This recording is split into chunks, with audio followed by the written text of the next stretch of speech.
I'll never forget the impact that Resident Evil 7 had on me.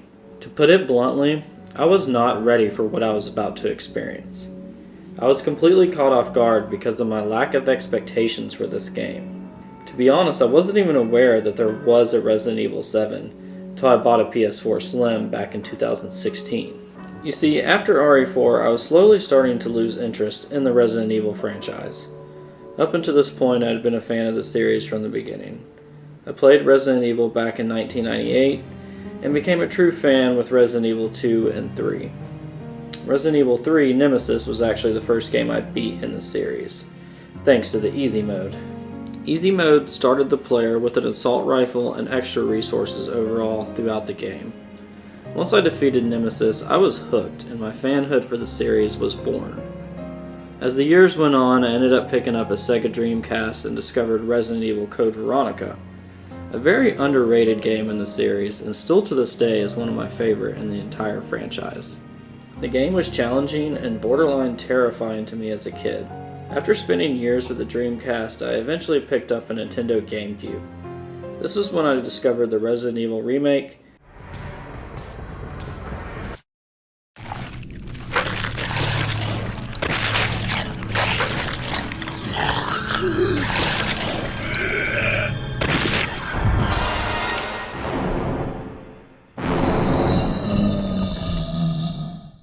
and Resident Evil 4.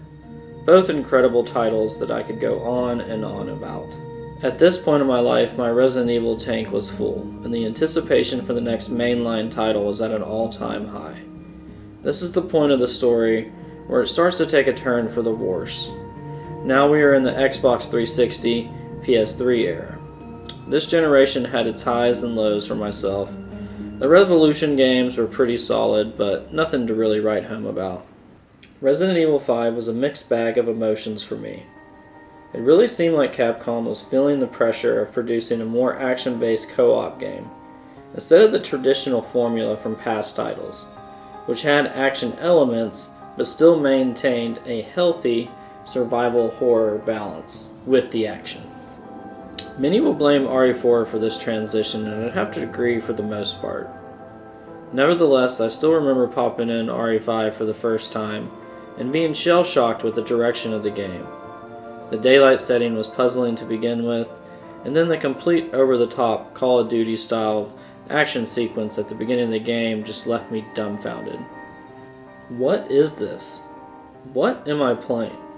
Looking back now, I had a similar experience playing Splinter Cell Conviction for the first time, after growing up on the original Xbox trilogy.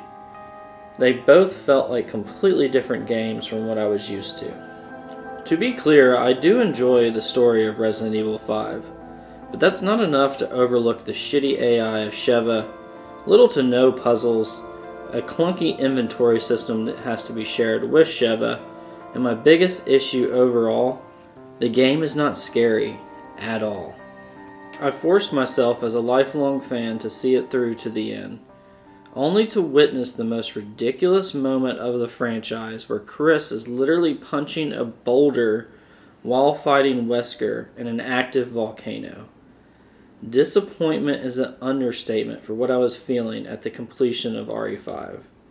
Little did I know, the worst was yet to come. It would be 3 years until the next mainline entry would release in 2012. During this time, I remained a fan, but after RE5, I had one foot already out the door. The franchise I knew and loved was slowly turning into something I could not support. All that being said, I was still optimistic about RE6 upon launch, but there was also that fear in the back of my mind that Capcom would continue to follow these trends instead of taking a step back to the roots of RE. Once RE6 released, I decided to give it a go. I picked it up for the Xbox 360, and unfortunately my gut was right. I remember playing Leon's campaign first, and then on that note, the fact that it had 4 playable campaigns should have been the first red flag. I proceeded to ignore the writing on the wall and press on. Leon's campaign actually didn't start off half bad, until all the QTEs started kicking in and I'm fighting a fake-ass Walmart version of Nemesis in full-on Modern Warfare fashion. I'm not going to waste any time talking about the other campaigns, but you're basically replaying the same damn story over and over again from different perspectives. Instead of sticking to one thing that works, they tried to please everyone with different playstyles for each campaign. I was so pissed and disappointed. I really couldn't believe what I was playing. My beloved Resident Evil was a shell of its former self, a fallen lost victim of the success of Call of Duty. Plus, it didn't help that Resident Evil 5 sold more copies than any other game in the franchise. So why wouldn't Capcom try and capitalize off that success? In the end, I was done. I couldn't take it anymore. As some would say, I'm taking my ball and going home. Honestly, looking back, I stepped away from gaming as a whole at this point in my life. I had graduated college and decided to pursue a career in photography out in Colorado. Until winter of 2017. I was living in Eagle, Colorado, teaching snowboarding during the winter, and just received my tax return. I decided to use a portion of that on a PS4 Slim, which I still have to this day. Since I had been out of the gaming loop for a while, I decided to go back where I left off, by buying 2 games, Metal Gear Solid 5 and Resident Evil 7 Biohazard.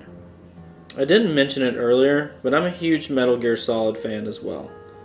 I also remember walking into Walmart to buy the PS4 and seeing Resident Evil 7 in the display case. I was a little surprised because I honestly had no clue that they had made a new Resident Evil. So I said to myself, what the hell, let's give it a shot and let's see what Capcom's been up to. After I hopped into my little Jeep Wrangler with my new PS4 and games, I started to head back to the apartment. I was excited to say the least. I grabbed a 6-pack and some Wendy's on the way home to enjoy a long night of gaming. This time was different. Instead of having high or low expectations, I had no expectations. I'll be honest, I was not prepared for what I was about to experience. So I popped open a cold beer, turned off all the lights, and fired up the PS4 for the first time with Resident Evil 7. As the opening score starts to hit the screen, I noticed something was different about this game. It had a darker, eerier vibe to it. As the opening scene started to play out with the email from Mia, I felt something in my gut I hadn't felt in a long time. Next, Ethan is driving down a long road in Louisiana, which looks like some kind of swampland. Ethan proceeds to get out of the car and starts to make his way through the woods. At this point, my palms begin to get a little sweaty, and that feeling in my gut was beginning to turn over into this uneasy feeling. Everything was so quiet, and the remains of dead animals were scattered throughout the woods.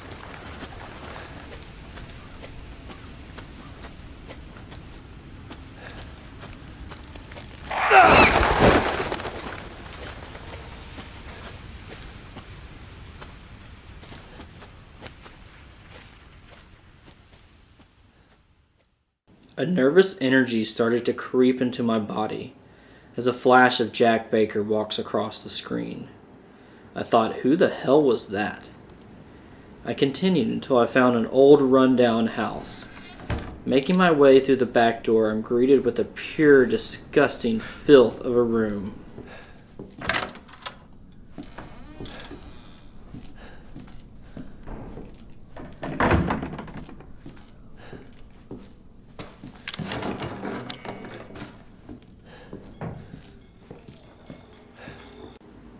If tension was not already high enough, next we find a VHS tape. This is a brilliant way of showing the player what awaits them next in this nightmare. The tape shows 2 reporters heading into the same house. One reporter goes missing, so naturally the other goes off searching for him. In the end, they meet their demise in the basement of this house. At this point, that little feeling in my gut has turned into full-on fear. I didn't know what I was about to witness in this basement, but I was 100% sure it was going to suck. Resident Evil 7 does an incredible job of slowly easing you into the horror, but once it picks up, it is full-on madness within the first hour. Without even knowing it, I was having the experience I wanted for so long now. I was shell-shocked once again as I entered the basement, only to find my wife Mia locked up in a cell. So many questions, so little time for answers. My brain was struggling to comprehend what the hell I was witnessing as I started to open the cell door to rescue Mia.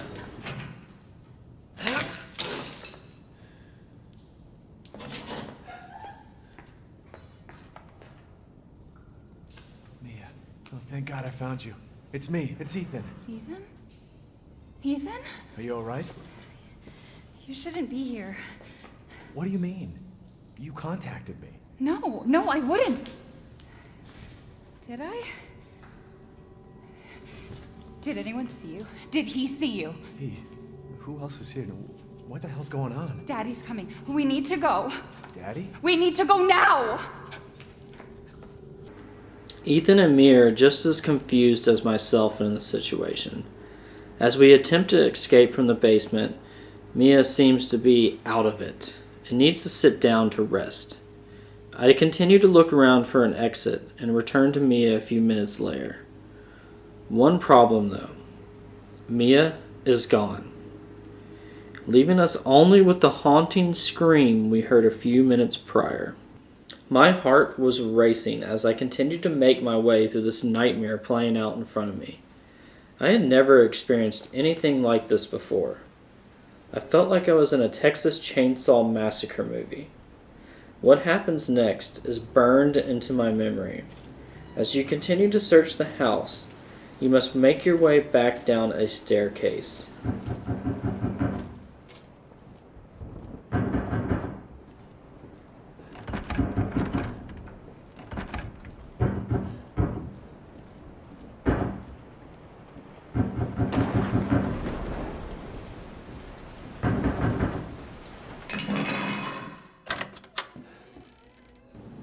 If this basement staircase wasn't terrifying enough, you now come across a possessed Mia slowly starting to crawl up the stairs.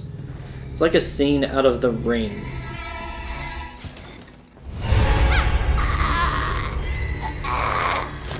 Mia begins to attack Ethan, cutting off his hand while you desperately try to defend yourself. My mind is blown at this point. Literally lost for words.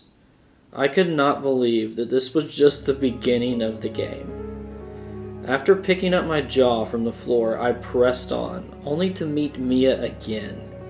She is pissed and basically throws me through a wall. I fight her off with an axe, praying that that's the end of it. Unfortunately, it wasn't. After receiving a phone call from a mysterious Zoe, she tells me to head to the attic to escape the house. Mia once again greets us for a final showdown in the attic. Luckily this time, I had a gun. Mia goes down after a short fight. I take a deep breath and just pause briefly from the moment, only to be met by Jack Baker as he knocks us out unconsciously, rolling the opening credits.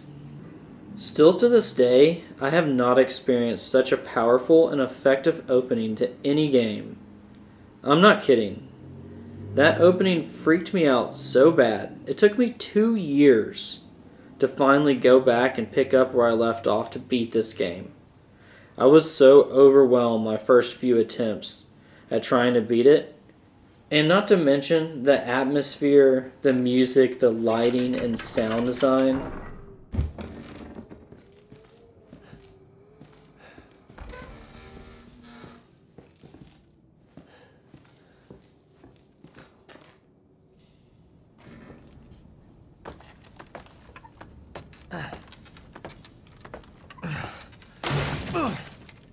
Plus the storytelling and just pure grindhouse feel is on point. with this game.